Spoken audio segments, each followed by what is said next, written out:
Bonjour à tous, vous m'entendez bien? J'espère que vous allez bien. Je me présente, je m'appelle Nathan Cheval, je suis responsable au sein de la filière financement de biens d'équipement de BPI France.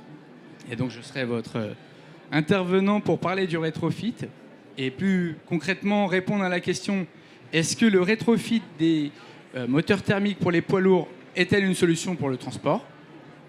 Donc avant de commencer, j'aimerais juste rappeler pour ceux qui ne connaissent pas ce qu'est le rétrofit. Le rétrofit, donc, c'est le fait de remplacer, de modifier un organe interne d'un actif pour le remettre à neuf, améliorer sa durée de vie, améliorer ses capacités et améliorer sa consommation d'énergie. Donc, on sait que le rétrofit, ce n'est pas exclusivement lié au transport, hein, c'est quelque chose de très courant qui s'est diversifié avec les années. On peut le retrouver donc sur le transport, le BTP, l'industrie et l'agricole. Mais bon, aujourd'hui, on n'a que 30 minutes, donc on ne pourra pas voir tous les secteurs. 28, voilà, maintenant. Et donc, on va se limiter au secteur du transport et on va tenter de répondre à la problématique énoncée. Donc, je ne serai pas tout seul aujourd'hui, je suis accompagné de Arnaud Pigounides, qui est le président de Rev Mobilities. Il est également fondateur de la réglementation du rétrofit en France et de sa filière. Mais bon, j'en dis pas plus, je vais le laisser se présenter. Bonjour, pardon. Alors moi je suis Arnaud Pigounides, donc fondateur de Rev Mobilities, une société de rétrofit qui intervient sur 3 domaines: les voitures anciennes, donc qui cartonnent auprès des gens qui veulent avoir des véhicules différents et notamment dans la location aussi de véhicules anciens. Beaucoup d'utilitaires avec Rev Professional qui donc permet d'électrifier les flottes et de permettre de transformer des 6 millions d'utilitaires qui y a en France en rétrofit à batterie ou à hydrogène. On en parlera un petit peu plus tard, mais le rétrofit, ce n'est pas que des batteries, hein, c'est aussi avec les piles à combustible hydrogène. Et donc, c'est avec toutes les technologies d'avenir. Et aussi, on a une division Rev Bus and Truck, qui est le fruit d'une joint venture avec notre ami concurrent allemand Peppermotion, où on propose des bus transformés en électrique à batterie ou à hydrogène aussi, et des camions, puisque le marché du camion, c'est quand même 600 000 porteurs et tracteurs en France. Il y a une vraie problématique de les rendre sans émission. Il n'y a pas assez de neuf, ça arrivera.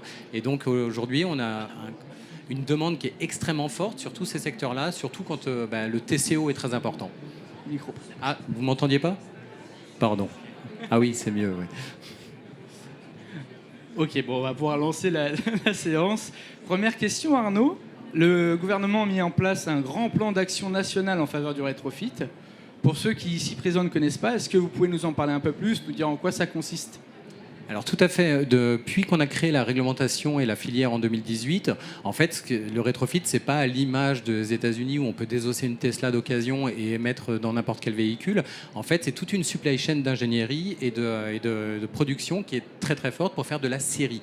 Et donc l'objectif, c'est de faire des dizaines, des centaines de milliers de véhicules. Et vous imaginez que on passe d'une start-up industrielle à une vraie ETI industrielle et que tous nos partenaires ou tous nos concurrents deviennent vraiment des industries avec toute la supply chain qui est derrière.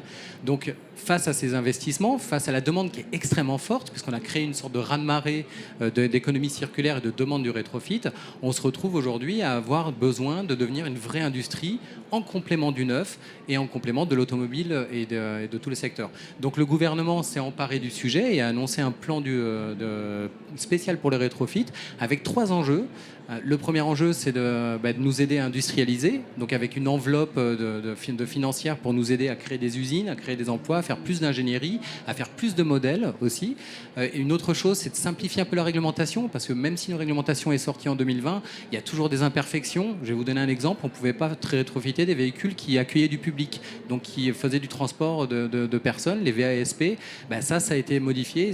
Donc il y a un nouveau texte qui arrive dans quelques jours avec un nettoyage technologique, mais surtout avec quelques améliorations, parce que c'est une aberration de ne pas pouvoir faire des véhicules qui ont été aménagés, qui coûtent très cher et qu'on peut Bien sûr. et qui neufs encore sont plus chers.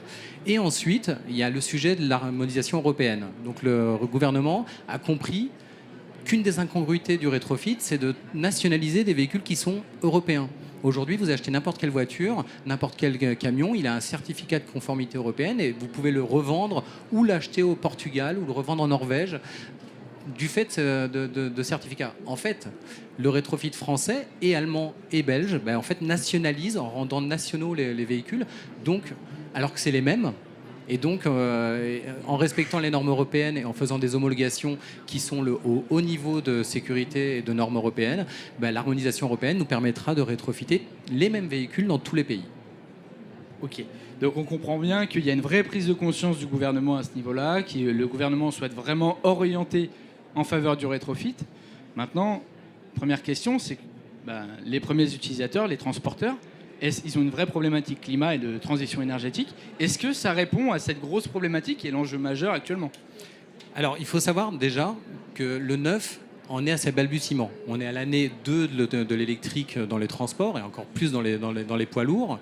On a l'année 1 de l'hydrogène. C'est-à-dire que c'est vraiment, il faut développer les réseaux, il faut développer les solutions, et puis il faut avoir des véhicules neufs. Et il faut s'occuper aussi du stock existant de véhicules. 600 000 camions, c'est quand même gigantesque. 600 000 camions qui sont tous diesel ou un peu avec des énergies alternatives. Donc on est vraiment dans un truc où on manque d'offres. Donc le rétrofit a toute sa place pour les entreprises, en fait, pour décarboner les véhicules qu'ils ont déjà. C'est aussi beaucoup d'économies. Parce qu'en fait, vous n'allez pas refaire un véhicule entier, vous vous retrouvez à développer votre propre flotte que vous transformez en électrique. Il faut savoir aussi, les subtilités, c'est qu'il y a des lois qui obligent d'avoir un renouvellement de flotte sans émission. Donc on ne peut plus acheter que des véhicules diesel, même s'il n'y en a pas de disponibles sans émission. Et donc du coup, le rétrofit est une belle opportunité de faire de la RSE et de décarboner immédiatement des véhicules qui sont déjà en plus dans le bilan des sociétés. Parce que les transporteurs, ils possèdent les camions, que ce soit des porteurs, donc des 17 tonnes ou des 34 tonnes ou même du 44 tonnes pour le transport lourd. Et en fait, en gros, il n'y avait pas d'alternative et le rétrofit en est une aujourd'hui. Et aujourd'hui, on compte à peu près une trentaine de sociétés qui s'intéressent au rétrofit, qui commencent à commander à batterie pour des petits usages ou aussi à hydrogène, parce que l'essor de l'hydrogène est une vraie solution aussi, notamment pour les problèmes d'autonomie ou ne serait-ce que de poids. Ok, donc on comprend bien que derrière, la problématique climat, elle peut en partie être répondue. En gros, on peut répondre à ce problème-là par le biais du rétrofit. Maintenant, la question que tout transporteur se pose, parce que tout a un coût. On sait que le marché du transport, c'est un marché très capitalistique, qui demande des investissements lourds. Est-ce que ça peut avoir un intérêt aussi financier et économique de rétrofiter sa flotte? Alors oui, tout à fait. En fait, les gestionnaires de flotte et les transporteurs en fait fonctionnent avec le TCO. C'est donc c'est le coût d'utilisation globale et de rentabilité du véhicule et du carburant et de la maintenance au kilomètre. Et en fait, il se trouve que passer en électrique, déjà l'électricité est beaucoup moins chère que le diesel pour rouler. Donc c'est 2 à 3 fois moins cher au kilomètre. Donc ça joue dans le TCO. Alors bien sûr, il faut rétrofiter ou acheter du neuf. Donc ça a un coût, mais ça s'amortit sur la durée. Beaucoup moins de maintenance, beaucoup moins de vibrations. Donc c'est quand même un soulagement pour les conducteurs. Pour les conducteurs, c'est quand même assez fou.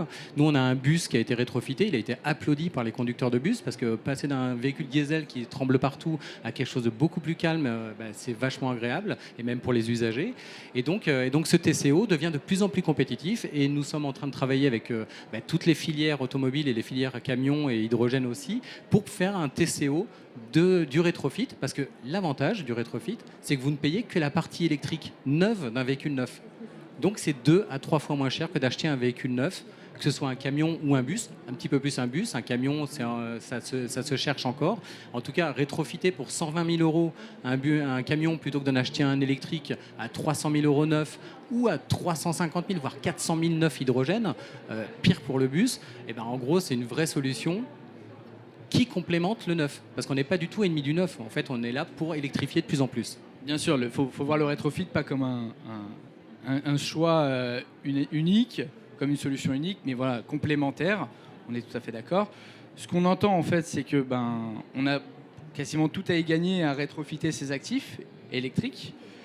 Mais la vraie question derrière qu'on peut se poser, c'est que on va avoir de plus en plus d'actifs électriques qui vont rouler. Donc de plus en plus de besoins énergétiques. Et est-ce qu'actuellement, la France, elle est en capacité d'alimenter tous ces véhicules et en capacité, en fait, de nous permettre de rouler, tout simplement, avec les installations qu'on a actuellement? Alors, je ne suis pas ministre, donc je ne sais pas tout ce qui se passe dans tout l'écosystème. En tout cas, ce que je peux vous dire, c'est qu'il y a une étude de RDF qui a démontré que si, dans le véhicule particulier, on passait à 16 millions de véhicules électrifiés, neufs et rétrofités, on se retrouverait avec une hausse de 6% d'électricité. Donc il y a deux choix, soit on fait plus d'électricité, dont de l'électricité renouvelable et des panneaux photovoltaïques et d'autres Des éoliennes, par des exemple. éoliennes, ou alors la sobriété qu'on appelle de nos voeux. En fait, qui est aussi une des problématiques de l'hydrogène, c'est de moins utiliser l'électricité ou d'en faire plus différemment, et en fait permet de compenser ça. Donc techniquement, oui, on peut le faire. Ce n'est que 6% d'augmentation si on en reste aux chiffres d'aujourd'hui. Et donc, on peut vraiment facilement passer à 50% de véhicules sans émissions électriques grâce en fait, à l'électricité, qui est décarbonée en France en plus, et aussi à l'hydrogène. Oui, en plus, quand on voit le plan national pour relancer le nucléaire, on peut que être assuré sur ce point-là. Après, à voir la position qu'on a sur le nucléaire, mais en tout cas, c'est le sujet. Oui, après, ce serait mieux aussi que l'électricité soit moins chère comme en Espagne. Tout à fait. Donc, on parle beaucoup d'électrification des véhicules. Je ne voudrais pas qu'on mette de côté aussi l'hydrogène. C'est une énergie qu'on entend de plus en plus parler. On se pose un peu la question.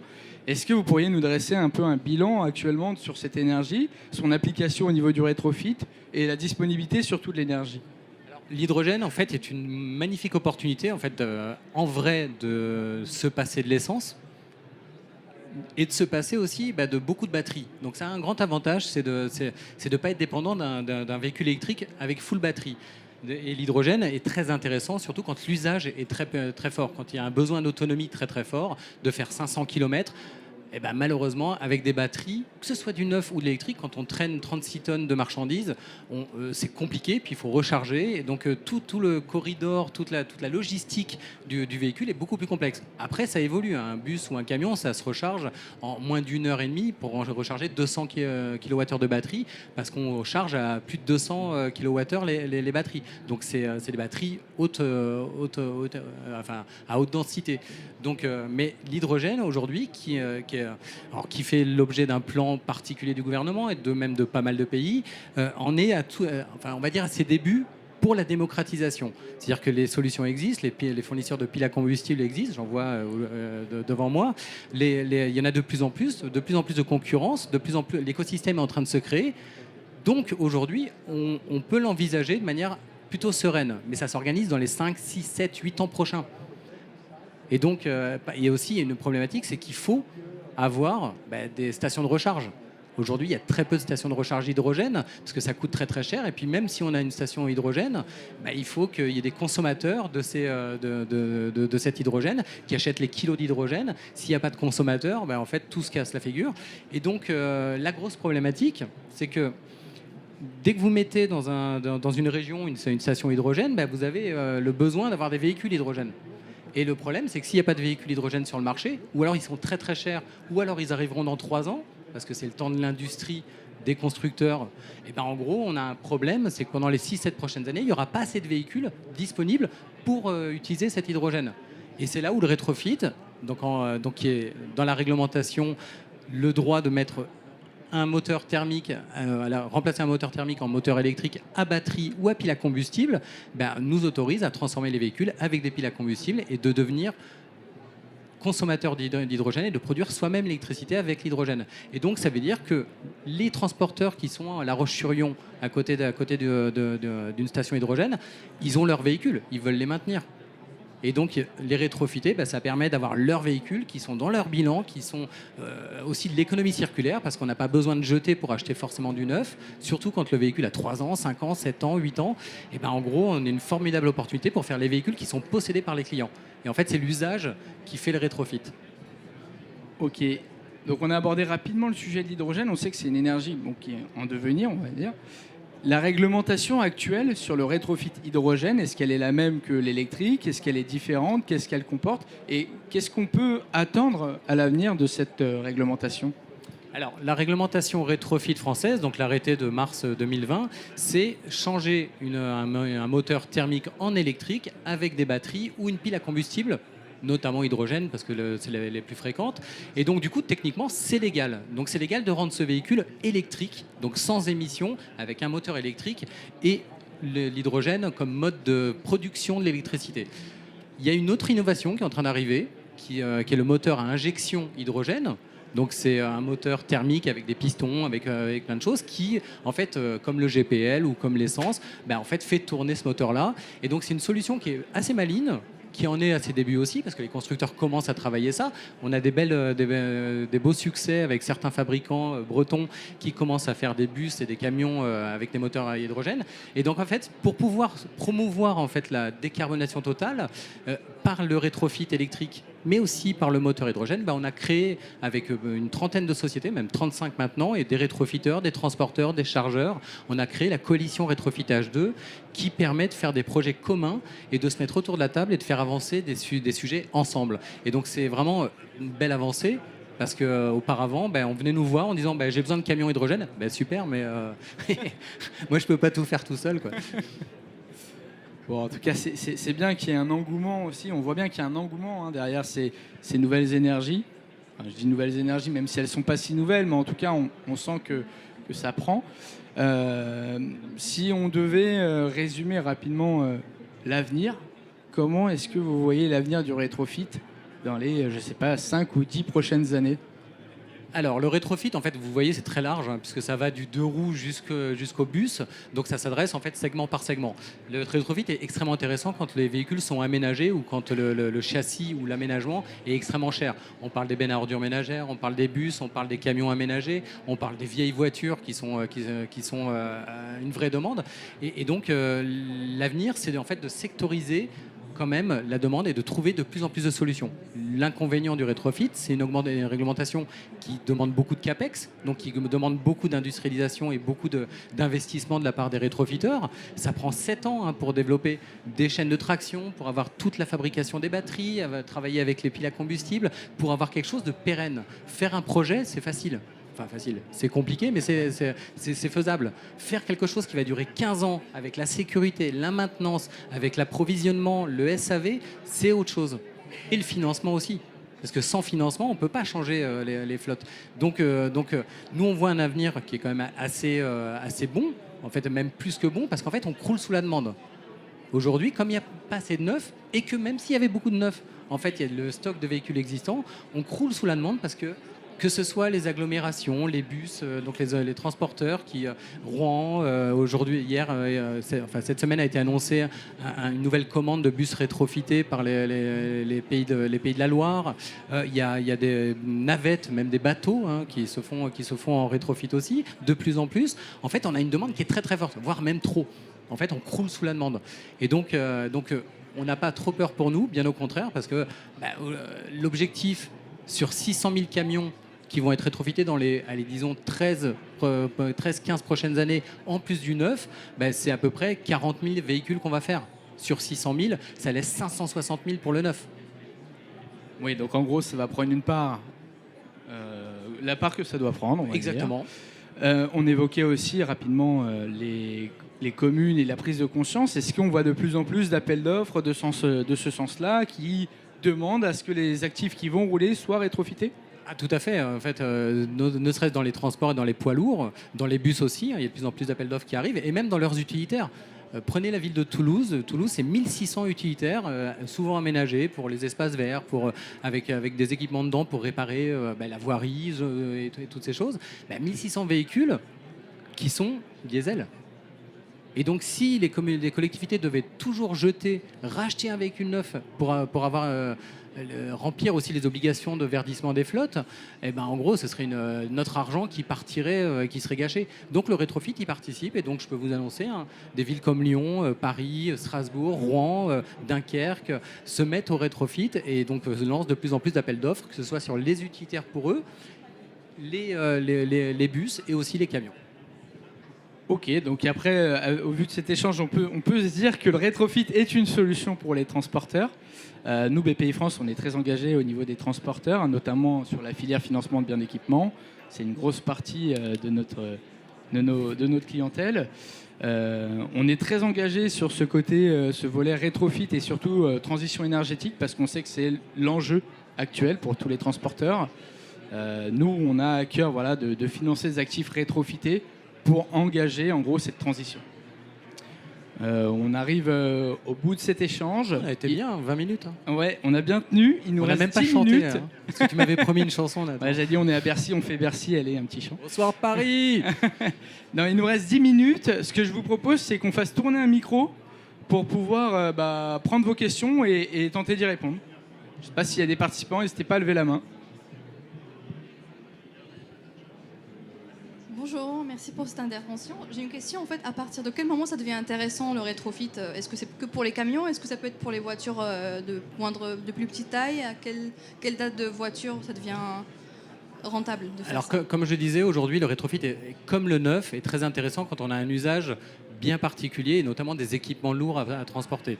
Donc, c'est les flottes de véhicules aménagés, c'est les camions poubelles, c'est les bus, parce que le châssis vaut très très cher. Mais le pire, c'est que le neuf vaut encore plus cher. Donc, du fait d'un réaménagement, du fait de refaire un châssis, il ne faut pas oublier quand même que le rétrofit, c'est 61 à 87% de réduction de gaz à effet de serre. Déjà, versus le diesel, d'autant plus qu'on évite de refaire un châssis pour rien. Qui plus est s'il est fait dans des pays très lointains, parce que c'est la grande problématique. Donc, l'unique souci de l'électrique aujourd'hui, ou de l'hydrogène, donc de la nouvelle mobilité sans émission, c'est que ça vaut cher. Le prix des batteries va baisser, le prix des kits vont baisser, le prix des voitures vont baisser aussi.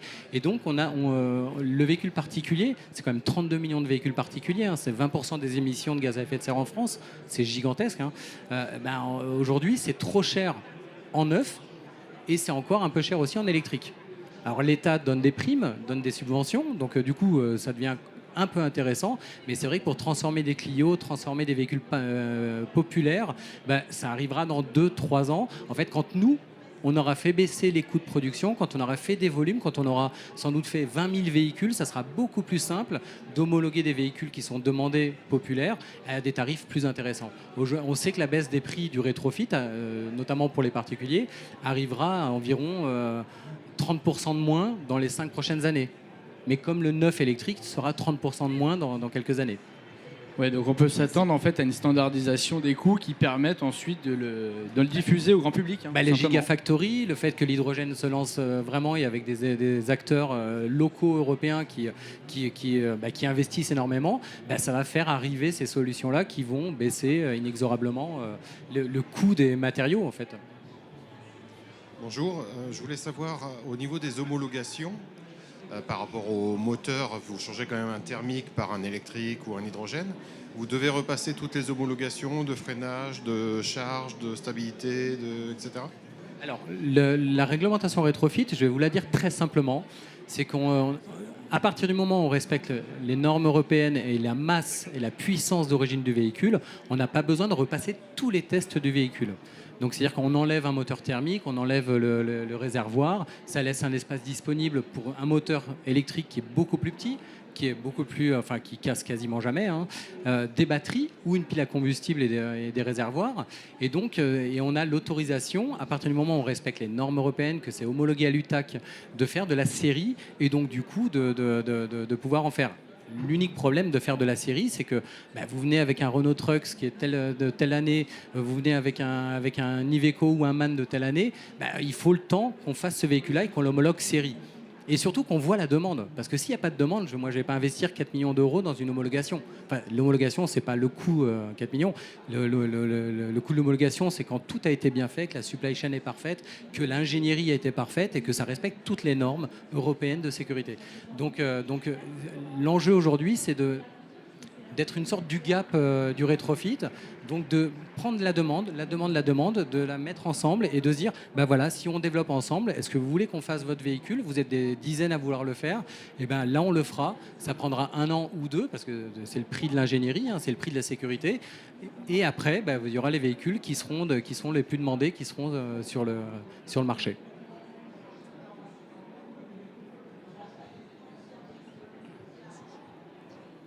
Est-ce que vous mettez quelque chose en place pour le démantèlement et la fin de vie des moteurs thermiques que vous rétrofitez?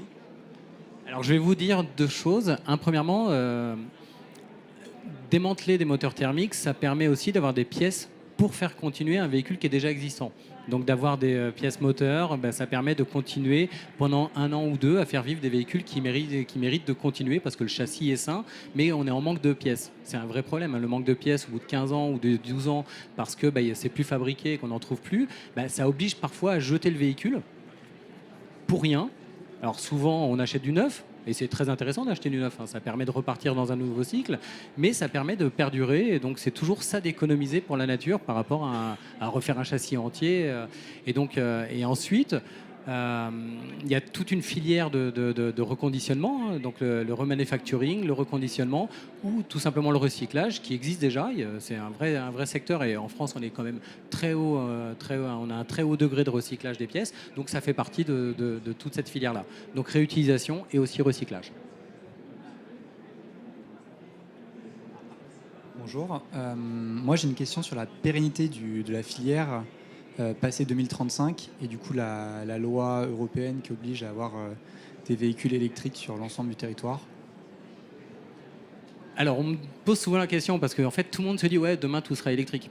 Il faut se rendre compte quand même qu'il y a 44 millions de véhicules en France, 330 en Europe, 330 millions. Ils sont 97% diesel ou essence. Donc le neuf, en fait, on a une capacité d'absorption du neuf de chaque marché. La France était 2 millions de véhicules neufs par an. C'est à peu près 1,7 million maintenant, parce que vu les coûts des véhicules électriques, notamment, et des véhicules neufs, même pas électriques, donc si on regarde juste la projection, pour remplacer 100% du parc aujourd'hui, donc 44 millions, et si on faisait 2 millions de véhicules sans émission dès aujourd'hui, alors que ça sera en 2035, il faudra dans tous les cas 22 ans pour transformer le parc. Donc à partir du moment où aujourd'hui il n'y a que 200 000 véhicules sans émission et qu'il n'y a pas assez d'alternatives sur lesquelles on est en train de travailler, en gros il faudra 35 ans pour remplacer en France, qui est un pays riche, qui a les moyens de se le permettre, pour remplacer le stock existant. Donc 35 ans, c'est un marché qui n'est pas... Pardon ? Je vous entends pas. Pardon. Pas à partir d'aujourd'hui. Et après, il faut regarder un truc, c'est qu'il n'y a pas que la France. L'Espagne, l'Afrique, qui a beaucoup de projets de rétrofit actuellement, les États-Unis, l'Amérique du Sud, l'Asie. En fait, le rétrofit n'est pas un marché, un truc spécial français. Hein. C'est pas un truc que j'ai sorti de mon chapeau en disant ouais, regardez Cocorico, et il n'y a que nous qui le faisons. En fait, ça explose partout, aux États-Unis, en Angleterre. Là, il y a eu une commande des big bus, donc les bus à double étage pour les touristes, qu'on peut pas faire en France parce qu'on a besoin d'avoir des commandes groupées. Il y a une commande qui a été faite il y a quelques jours à Londres. Il y a l'Égypte qui a un projet de faire quand même 100 000 rétrofit de voitures. L'Indonésie, 200 000 tuk-tuk en électrique. L'Inde, en fait, c'est un marché qui est gigantesque. Et je ne parle même pas des safaris au Kenya ou en Tanzanie où ils nous appellent, même nous en France, pour pouvoir avoir des chaînes de traction et rétrofiter des véhicules aujourd'hui. Donc, j'ai pas très peur pour ça parce que, en gros, 1,3 milliard de véhicules dans le monde. Si on a 10% de rétrofités sur 50 ans, déjà, ça sera un très très bel exploit. Ça participera à la décarbonation des mobilités partout. Et le neuf devra aussi faire en sorte que ça ne prenne pas 70 ans de changer ces 1,3 milliard de véhicules.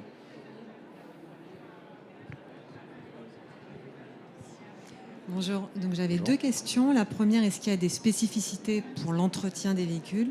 Et la seconde, la durée de vie des véhicules rétrofités. Alors, il y a deux durées de vie en fait dans le rétrofit. Il y a la durée de vie du châssis, qui, si on fait un bus ou un camion dont l'objectif est d'être rentabilisé sur 7 ans et qu'à la fin de sa première vie diesel, donc admettons 7 ans et 7 ans supplémentaires, là il est rincé. On ne peut pas prolonger cette vie supplémentaire. Par contre, on l'a rendu sans émission et donc c'est 87% de gaz à effet de serre économisé pendant ces 7 ans supplémentaires. La durée de vie, en fait, elle correspond à la vie des pièces. Donc c'est à peu près 15 à 20 ans, enfin comme un véhicule neuf électrique aujourd'hui.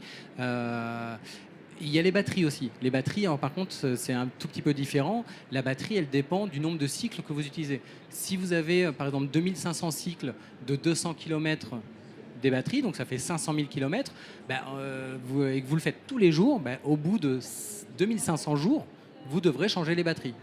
Parce que les batteries seront plus bonnes, elles seront très bonnes pour du stockage, pour le mettre à la maison sous un panneau photovoltaïque. Mais par contre, ça c'est la deuxième vie de la batterie. Mais par contre, pour être dans la voiture, elle ne pourra plus assumer les hausses de puissance, la performance qu'on attend d'une batterie.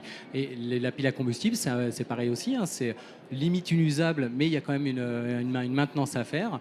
Et donc après, vous n'avez que la maintenance du véhicule, du châssis pour continuer. Et vous avez aussi moins de vibrations, donc moins de panne. La régénération électrique est très forte aussi. Là, un moteur électrique, ça permet de soulager les freins énormément. On le vit tous hein, quand on voit une Tesla ou même une Zoé, on est bluffé par l'accélération, on est bluffé par le freinage. En fait, tout ça, ça sollicite moins les pièces qui sont très complexes et qui coûtent très cher et qui font beaucoup de maintenance pour les bus, pour les camions notamment, parce que c'est énormément de maintenance tous les mois pour maintenir des moteurs qui en plus ont tendance à s'user énormément, puisqu'un moteur diesel, il s'use. Moins on roule, plus il s'use, et plus on roule, plus il s'use. Bon, le buzzer vient de sonner. Bravo. Bravo Arnaud, pile sur le gong. En tout cas, merci à tous pour votre écoute. Merci à tous d'être venus. Et puis, on se mettra sur le côté si on a besoin de discuter. On va laisser la place aux petits copains. Merci beaucoup. Merci Arnaud.